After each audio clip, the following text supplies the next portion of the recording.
Pajjiżna fakkar lil dawk kollha li ssagrifikaw ħajjithom biex tinbet iż-żerriegħa tal-paċi wara żewġ gwerer imdemmija, gwerer illi ħallew diversi vittmi.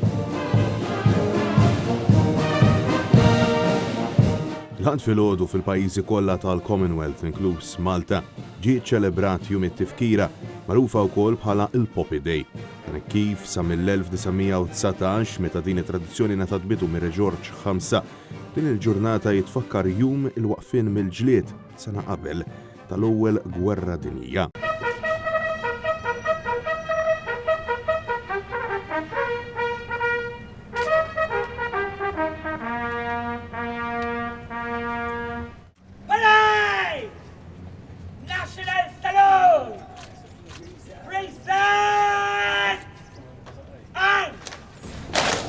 Qabel nofsinhar saret iċ-ċerimonja ta' tifkira biswit il-monument tal-gwerra fil-Furjana fejn matula tqedu diversi kurruni mal-monument mill-ogħla awtoritajiet tal-pajjiż u persuni distinti fosthom il-kap tal-Oppożizzjoni Bernard Gregg.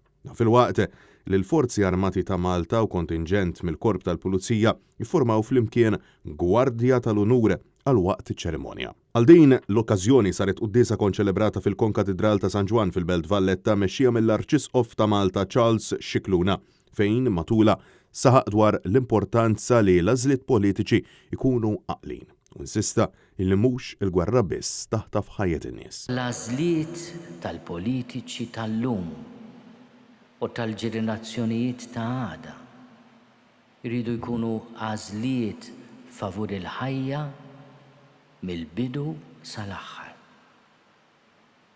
Għax mhux il-gwerra biss hija strument tal-mewt. Wa sostna li hija traċedja illi sallum il-ġurnata l-bniedem għadu jiżraq il-mewt minflok jippromuovi l-ħajja fil-waqt illi fakkar lil politiċi sabiex qabel ma jqedu l-kuruni quddiem il-monumenti jistaqsu lilhom infushom x'għandhom jagħmlu għal ġid tal-poplu. L-Arċisqof jisħaq li rridu nżommu l-attenzjoni bil-għan illi mhux jistanaw il-ftit u jsofru l-ġuħ ħafna aktar. Bl-inġustizzji soċjali li huma l-erq tal-konflitti. Bin-nuqqas ta' ġustizzja fit-tqassim tal-ġid tad-dinja. L-effetti dak kollu li huwa it-kasbir tad-dinjità tal-bniedem. Qabel il-quddiesa l-President ta' Malta George Vella spezzjona l-Gwardja tal-Unur magħmula mill-Forzi Armati ta' Malta u l-Banda tal-Forzi Armati.